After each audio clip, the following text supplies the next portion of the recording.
Pandawa beserta rombongannya tadi juga Abimanyu tadi telah sampai di negara Mandura. Nah, Abimanyu pada saat diminta untuk mengamuk, yang masih kecil, dia masih balita, dan diminta untuk mengamuk membawa keris Pulanggeni tersebut. Nah, terjadi geger di negara Mandura itu tadi. Baladewa tadi yang mencoba menghadang Abimanyu yang masih kecil tadi, walaupun Abimanyu masih kecil tadi, dia kadidayanya sangat luar biasa, dia mengamuk tadi. Baladewa pada saat pun ketakutan dengan keris yang dibawa oleh si Abimanyu, keris Pulanggeni tadi. Nah, Baladewa yang ketakutan tadi lalu dikejar.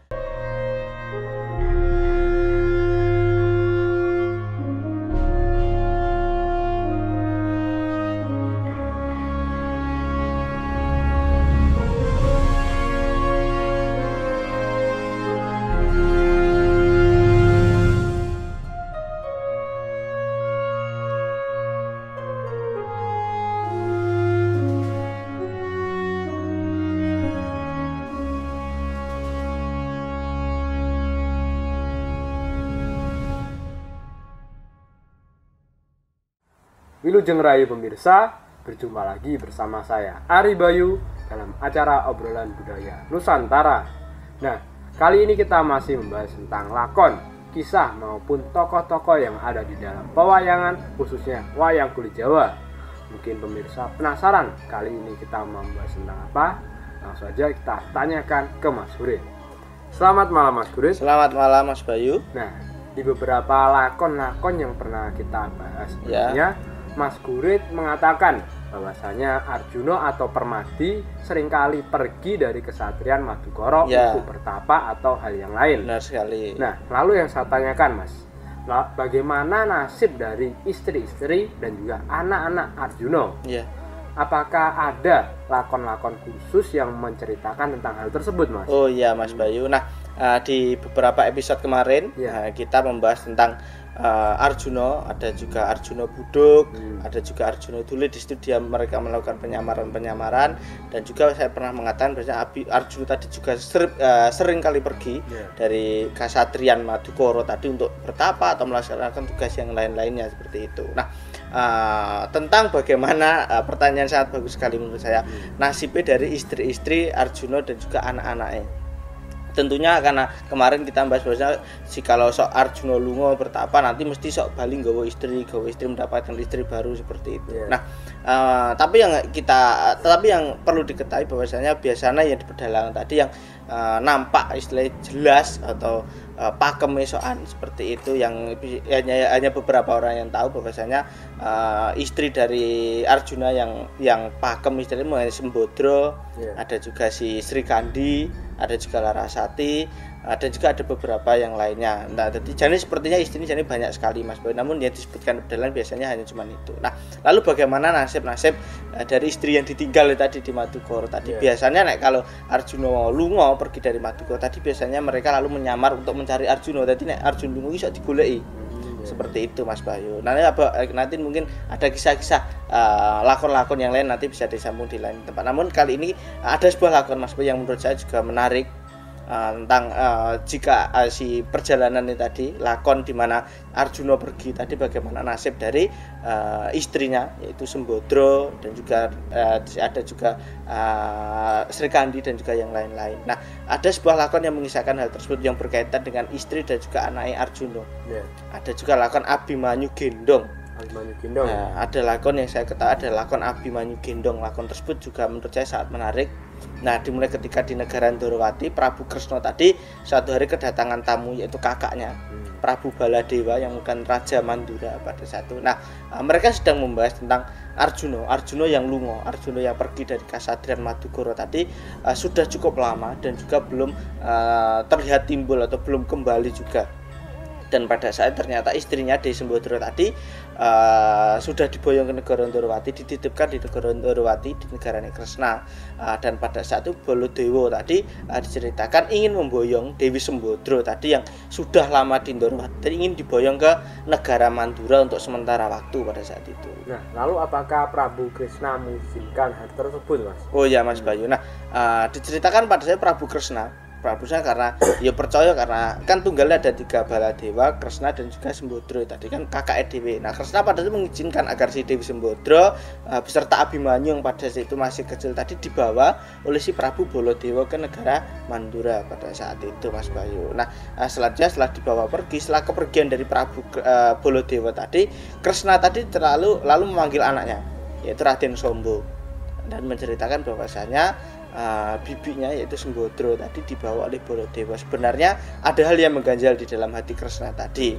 Ada perasaan yang istilahnya tidak enak akan tertimpa hal buruk kepada si Sembodra itu tadi, Mas Bayu, seperti itu. Nah, terus apa yang dilakukan Raden Sombo, Mas, setelah mendengar hal tersebut? Nah, karena penasaran akan apa yang terjadi pada bibinya tersebut, Samba lalu minta izin kepada Kresna. Dia akan berangkat bersama pamannya yaitu Setyaki tadi untuk mengikuti perjalanan dari Baladewa dan Sembadra itu tadi. Jadi mengejar kepergian mereka berdua itu tadi dari negara Ndorowati pada saat itu, Mas Bayu. Nah, selanjutnya pada saat itu si Baladewa tadi senang, Mas Bayu. Dia sangat senang karena telah berhasil membawa Dewi Sembodra tadi dari negara Ndorowati, karena sebenarnya dia telah berbohong kepada Kresna bahwasanya Sembodra tadi akan dijodohkan dengan putra Mandaraka yaitu Burisrawa. Seperti ini diboyong itu tadi karena dia akan menikahkan Sembodra tadi. Nah, pada saat itu ketika perjalanan Baladewa menuju Mandura tadi, tiba-tiba Raden Sombo tadi menyusul di belakangnya dan menghentikan perjalanan si Baladewa bersama Sembodra tadi. Nah, Raden Sombo mengatakan bahwasanya dia ingin meminta kembali si bibinya tadi, Dewi Sembodra tadi akan berserta Abimanyu tadi akan dibawa kembali ke negara Ndorowati saja pada saat itu, Mas Bayu.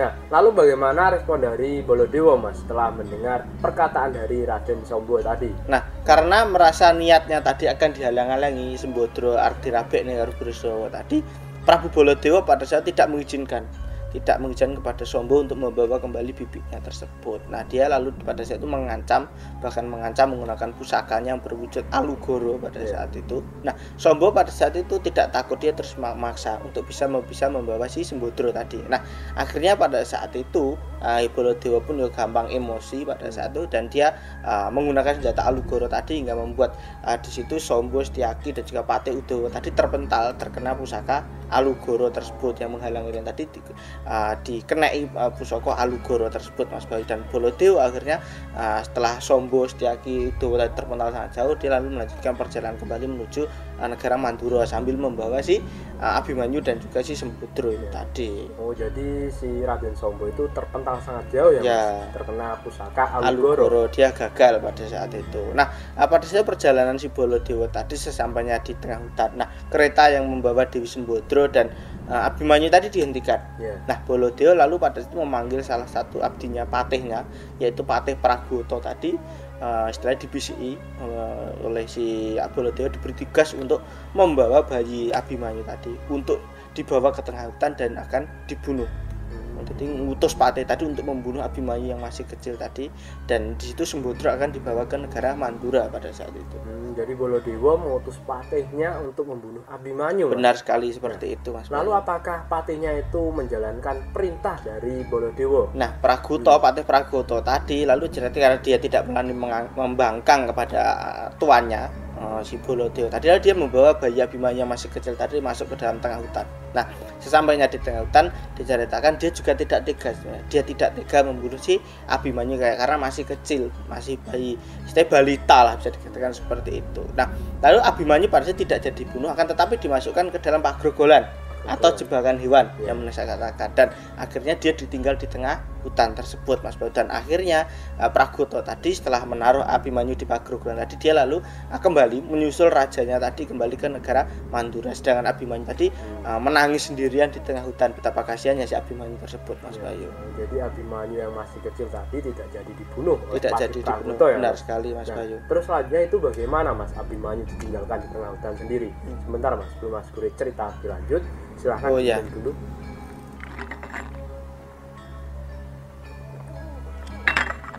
Silahkan dilanjut, Mas. Nah, selanjutnya di tempat lain, Mas Bayu, di pertapan namanya Pertapan Argobinatur. Di situ ada seorang begawan.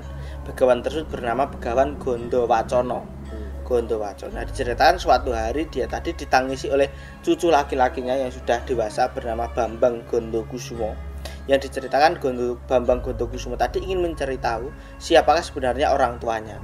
Nah, pada saat karena dia di situ hidup bersama Gondowacono tadi, hanya hidup bersama kakeknya tadi. Nah, di situ Sang Begawan mengatakan bahwasanya Bambang Gondokusumo tersebut merupakan anak dari Raden Arjuna yang berada di Kasatriyan Madukara pada saat itu. Nah, ketika pada saat itu Bambang Gondokusumo mendengar perkataan tersebut, dia sedih tentunya, kok mengapa Arjuna meninggalkannya. Nah, di situ diceritakan si Sang Begawan tadi mengatakan, jadi Gondokusumo tadi sama sekali belum mengetahui. Nah, di situ mengatakan Begawan tadi pada saat Bambang Gondokusumo masih kecil, nah di situ dia ditinggalkan oleh si Arjuna itu tadi. Jadi Arjuna tadi menikahi anaknya si Sang Begawan itu tadi, dan ketika Gondokusumo lahir lalu ditinggal pergi oleh si Arjuna. Nah, Sang Begawan juga mengatakan kepada cucunya bahwasanya jika dia ingin mencari tahu tentang ayahnya Arjuna tersebut, terlebih dahulu dia harus diberi tugas untuk membantu putra Madukara. Jadi membantu anaknya Arjuna yang lain yang masih kecil yang sedang mengalami kesiksaan atau kejahatan yang berada di tengah hutan untuk mencari terlebih dahulu, seperti itu Mas Bayu. Nah, lalu apakah si Bambang Gondokusumo tadi mengikuti saran dari kakeknya itu, Mas? Nah, diceritakan Bambang Kusumo pada saat itu bersedia karena dia ingin juga mengabdi kepada orang tua aslinya. Nah, di situ diceritakan si Bambang Gondokusumo lalu pamit kepada kakeknya tersebut untuk pergi melaksanakan tugas tersebut. Nah, sesampainya di tengah hutan pada saat itu si Gondokusumo tadi, Bambang Gondokusumo tadi mencari-cari di mana letak itu tadi yang disyaratkan oleh kakeknya. Nah, tiba-tiba ia mendengar suara tangisan anak kecil tadi. Nah, Bambang Gondokusumo segera mencari sumber suara tadi dan ceritakan dia menemukan anak laki-laki tadi yang berada di sebuah pagrogolan atau jebakan hewan tersebut. Lalu dia diceritakan menyelamatkan bayi tersebut, balita tersebut. Nah, ketika ditanya, anak kecil tadi mengatakan bahwasanya dia merupakan Abimanyu, anak dari Raden Arjuna, seperti itu. Nah, Abimanyu pada saat lalu digendong oleh si Bambang Gondokusumo tersebut, digendong untuk dibawa kembali ke Kasatriyan Madukara pada saat itu, Mas Bayu. Oh, jadi sekarang Abimanyu berhasil diselamatkan dan akhirnya digendong oleh Bambang Gondokusumo dibawa ke Kasatriyan Madukara. Benar sekali seperti itu, Mas Bayu. Nah, sedangkan di tempat lain ada seorang kesatria yang merupakan anak dari Prabu Hirnowo. Prabu Hirnowo yang berasal dari dasar samudra. Nah, kesatria tersebut bernama Bambang Prayitno. Bambang Prayitno tadi ceritakan dia sedang berada di daratan, dia sedang duduk bertapa di sebuah batu pada saat itu. Karena dia tadi juga sangat sakti, pangaribawa, dia memiliki ajian namanya ajian Moyo Bumi untuk bertapa, hingga pangaribawa itu Bambang Prayitno sedang bertapa tadi tidak bisa terlihat karena pangaribawane Aji Moyo itu tadi, Mas Bayu. Jadi Dek Topo tadi tidak ada yang melihat bahwasanya dia sedang bertapa di situ. Nah, diceritakan Bambang Gondokusumo tadi melewati tempat tersebut saat menggendong Abimanyu tadi. Nah, diceritakan tidak sengaja ia tadi menginjak si Bambang Prayitno yang sedang bertapa itu tadi, karena si Gondokusumo tidak tahu bahwasanya dia di situ ada seorang yang bertapa tadi. Nah, bahkan pada saat itu diceritakan perjalanan mereka tadi bersama Punokawan tadi, si Punokawan yang mengikuti Bambang Gondokusumo tadi malah mengencingi si Bambang Prayitno yang sedang bertapa di sebuah batu itu tadi. Nah, Bambang Prayitno pada saat itu ternyata pertapaannya diganggu, dia sangatlah marah. Lalu dia mengeluarkan sebilah keris secara diam-diam. Pada saat diceritakan Abimanyu yang digendong oleh Bambang Gondokusumo tadi dibunuh oleh Bambang Prayitno menggunakan keris itu tadi, Mas Bayu. Hingga di situ diceritakan Abimanyu yang digendong oleh Gondokusumo tadi tewas, Mas Bayu, seperti itu. Nah, terus mengetahui Abimanyu yang digendongnya itu telah tewas terkena keris, Mas. Iya. Apa yang dilakukan Bambang Gondokusumo saat itu? Nah, mengetahui hal tersebut si Gondokusumo tadi marah. Lalu dia mencari orang yang membunuh Abimanyu tadi, dan di situ dia melihat Bambang Prayitno. Lalu mereka di situ berperang si Bambang Prayitno dengan si Gondokusumo tadi. Diceritakan Bambang Gondokusumo tadi terkena keris milik si Bambang Prayitno tadi, hingga diceritakan si Gondokusumo pun juga pada saat itu tewas. Nah, Semar melihat kejadian tersebut bahwasanya Gondokusumo dan Abimanyu tewas tadi, dia sangatlah marah. Lalu dia mengejar si Bambang Prayitno, lalu dia berperang lagi. Nah, karena si Bambang Prayitno masih menggunakan kerisnya tadi. Nah, keris tadi diceritakan istilahnya tidak bisa menembus perut Semar tadi. Tidak bisa menembus pada saat walaupun ditembus tadi bocor, bisa ditambah lagi hanya menggunakan tanah liat. Hal tersebut membuat si Bambang Prayitno tadi istilahnya kaget melihat kejadian tersebut. Aneh-aneh lah Wong perut bocor kok bisa ditambal menggunakan lempung atau tanah liat tadi. Nah, jadi si Bambang Praitno tadi menyimpulkan bahwasanya Semar tadi adalah orang yang sakti, tidak bisa dikalahkan. Nah, di situ dia kewalahan. Nah, akhirnya si Bambang Praitno tadi berlari, dia mencemplungkan diri ke dalam samudra untuk kembali ke tempatnya asalnya tadi. Nah, Semar pada saat itu tidak tinggal diam, dia tetap mengejar hingga masuk ke dalam samudra tersebut, nututi si pelayune Bambang Praitno tersebut, Mas Bayu. Oh, jadi saat itu Bambang Praitno kewalahan melawan Semar ya, Mas? Iya, benar dan sekali. Dia menuju ke bawah samudra tetapi masih dikejar oleh Semar. Benar sekali. Nah, sesampainya di Kedaton bawah samudra tadi, nah Prabu Hirnowo beserta istrinya yaitu Dewi Baruni tadi tiba-tiba kaget menerima kedatangan anaknya tadi, Bambang Praitno tadi. Nah, disusul pada saat itu datanglah si Semar dan juga para Punokawan pada saat itu datang di belakangi si Bambang Praitno tadi. Nah, kedatangan Semar tadi lalu marah-marah ingin menghajar si Praitno telah membunuh si Abimanyu dan juga si Gondokusumo. Nah, akan tetapi pada saat itu dipisahkan oleh si Prabu Hirnowo, bapak si Praitno itu tadi. Nah, akhirnya pada saat itu Semar bahwasanya di situ dia melihat si Prabu Hirnowo tadi, dia tidak pangling bahwasanya Prabu Hirnowo tadi adalah Raden Arjuna yang pada saat itu sedang menyamar. Nah, di situ Semar mengatakan pada saat kepada Prabu Hirnowo atau Semar tadi bahwasanya Bambang Praitno tadi telah membunuh anaknya yaitu si Abimanyu dan Gondokusumo, telah membunuh anak Arjuna, Abimanyu dan Gondokusumo tadi dibunuh oleh Bambang Praitno.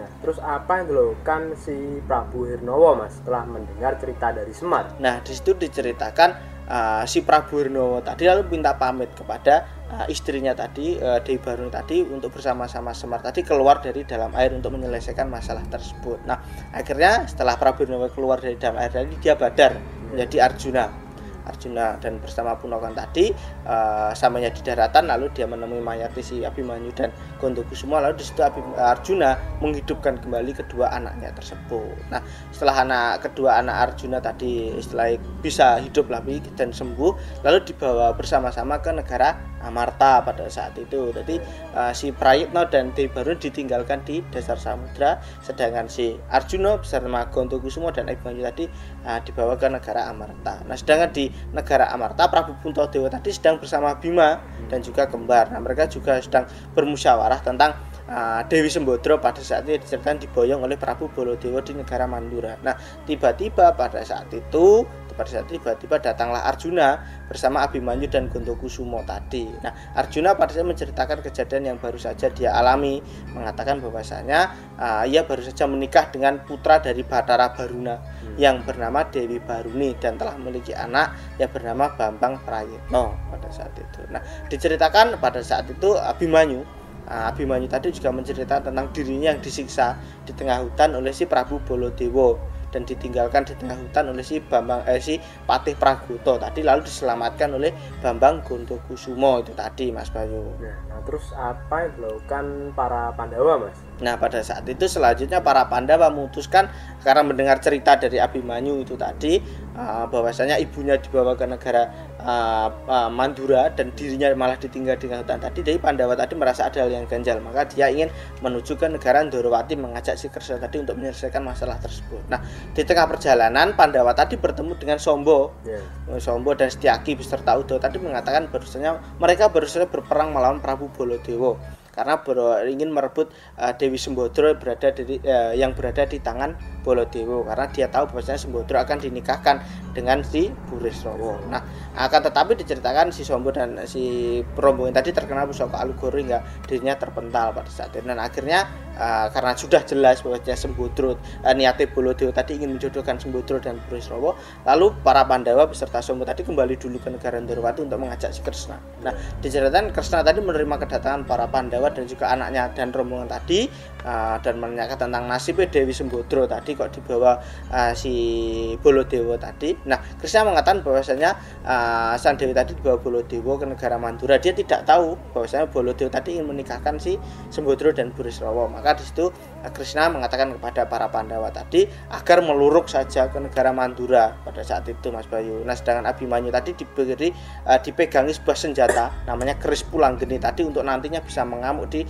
negara Mandura pada saat itu, Mas Bayu. Seperti itu. Oh, jadi saat itu para Pandawa akan menyerang negara Mandura. Ya, meluruk negara Mandura. Nah, sedangkan di negara Mandura itu sendiri Prabu Baladewa tadi ternyata sudah bersekongkol dengan para Kurawa dan juga Burisrawa. Nah, Prabu Baladewa tadi mengatakan kepada Burisrawa tadi untuk pada saat itu segera memboyong, menggendong mendekati Sembodro tadi agar mau nanti dijadikan istrinya. Nah, singkat cerita pada saat itu Pandawa beserta rombongannya tadi juga tadi telah sampai di negara Mandura. Nah, Abimanyu pada saat diminta untuk mengamuk, yang masih kecil, dia masih balita tadi diminta untuk mengamuk membawa keris Pulanggeni tersebut. Nah, terjadi geger di negara Mandura itu tadi. Baladewa tadi yang mencoba menghadang Abimanyu yang masih kecil tadi, walaupun Abimanyu masih kecil tadi, dia kadidayanya sangat luar biasa, dia mengamuk tadi.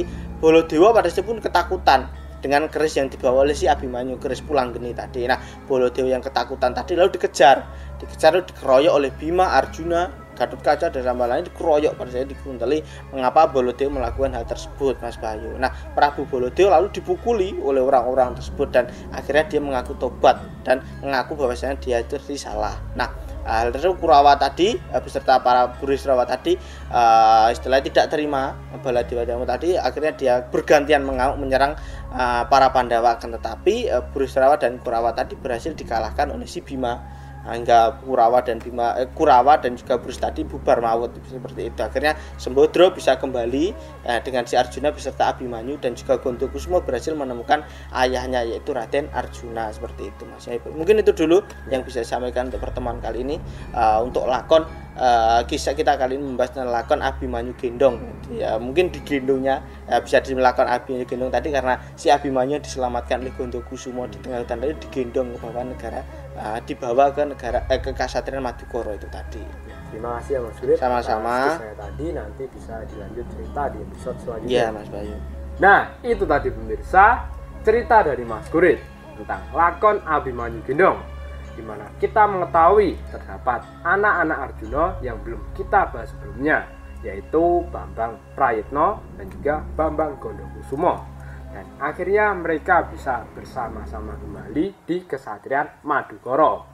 Mudah-mudahan cerita yang Mas Gurit sampaikan tadi bisa menambah wawasan kita semuanya tentang pewayangan, khususnya wayang kulit Jawa. Dan apabila ada salah-salah kata, kami mohon maaf. Tetap ikuti video kami selanjutnya hanya di Salam Budaya Nusantara.